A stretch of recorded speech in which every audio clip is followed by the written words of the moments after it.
That's all I wanted to say, really. Except to thank you for being with us on our happiest day and for all the wonderful things that you've given us.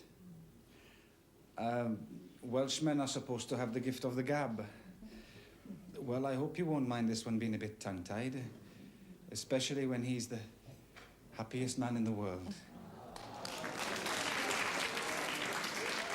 That's what I call a good speech. Just long enough.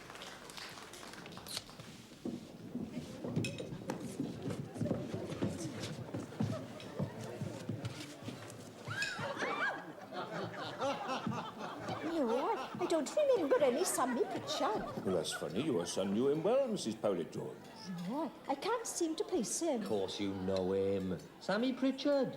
Used to talk about pythons lurking on the Brecon beacons. Oh, was that Sammy Pritchard? Pythons? In Brecon. Ladies and gentlemen, my friend Howarth, my best man, would like to propose a toast to the bridesmaid.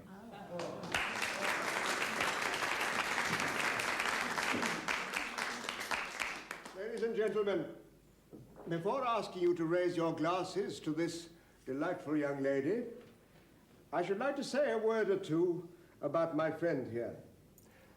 Most of you already know the new Mrs. Powlett-Jones very well, and therefore you know how fortunate her husband is in his choice. Now, I have known him for over 12 months, and I should like to reassure you that she is just as fortunate. David Powlett-Jones served for 3 years with great gallantry in the worst of the fighting, in the worst of the wars this country has known.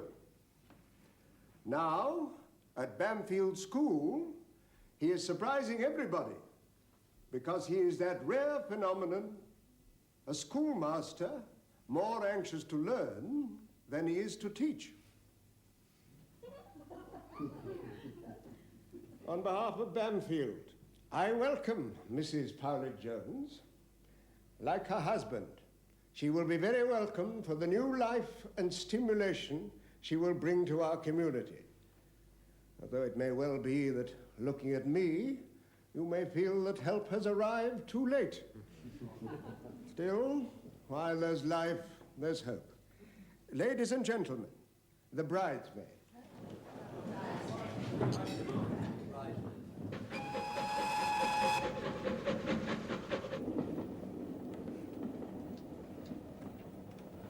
Well, we did it. We did it. We got married. And it was all right, wasn't it? What was the best bit for you? I don't know. Well, the best bit for me was when Griff turned out to know the woman who bred the vicar's bulldog. No, it wasn't really. The best bit was right at the beginning. When I turned round and I saw you. I knew everything was going to be all right then. It wasn't Howard amazing? Coming out with all that. There's no predicting that, man. What's the matter? Nothing.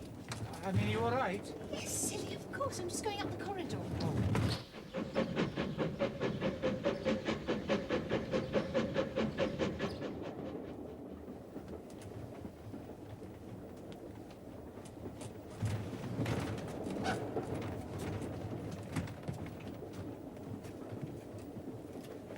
All right? Yes, of course. What is it, Beth? Come on, I'm the one that panics, not you. What you scared of? It can't be me because I'm... Because you're scared enough for both of us. No, Davy, it's not that. It's... What? Look, tell me. Oh, I can't. Oh, this is so stupid.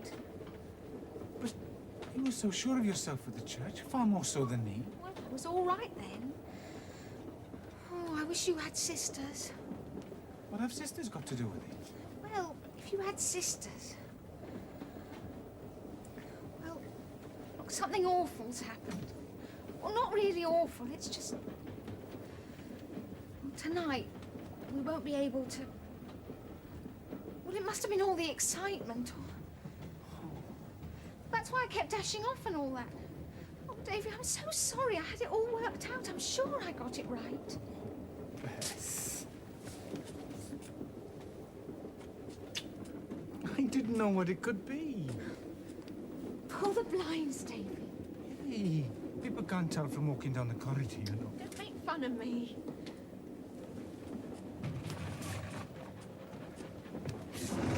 Hey, what's the ticket inspector going to think? I don't care.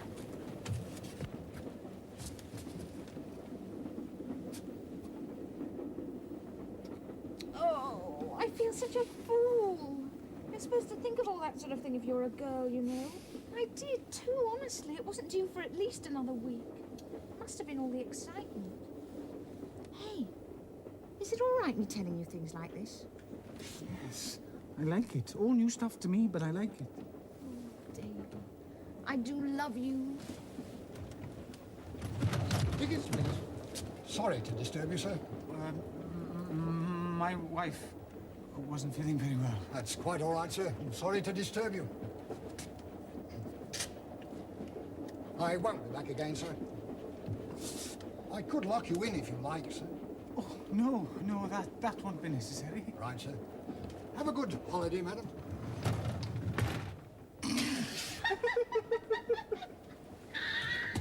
No, thanks. That won't be necessary. My wife isn't feeling very well, you know. Do you feel cheated of your rights? Outraged. I don't feel shy about it anymore. Do you? No, I don't. Hey, I think this is going to be a really good honeymoon. Best we've ever had. Thank you, sir.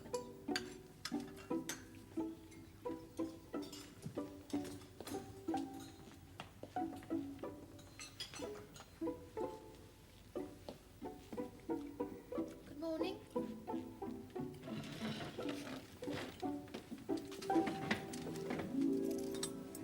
I feel such a fraud, don't you? No, why? Well, they're all going, I say, by George, honeymoon couple. Well, we are one. Little do they know our dread secret. Mustn't let them get too close. No, we mustn't. Why mustn't we? The eyes give it away. Oh, I used to know a chap in the trenches who said he could tell a virgin or not by the size of the pupil in relation to the cornea. Do you think they'd throw us out of the hotel if they knew? Oh, yes, certainly. Oh, I was afraid of that. Here comes the chap to take the order. Act normally. Good morning, sir. Morning, madam. Morning. I trust you slept well. Oh, yes, thank you. Like two logs. Excellent. May I take your order for breakfast? Yes. Porridge, bacon and eggs, 2 eggs, sausage, tomato, kidneys? Yes. Kidneys, toast, marmalade, and coffee for 2. Jolly good for you, sir. I mean, we never did get much courting done, did we? Oh, we're making up for it now. I mean, well, there's such a lot of things to do in between kissing and... I hope you're not getting too impatient. Oh, no. I'd like us to go on sort of making it up together. As if no one had ever thought of it before. That sounds nice. And that's how it's going to be.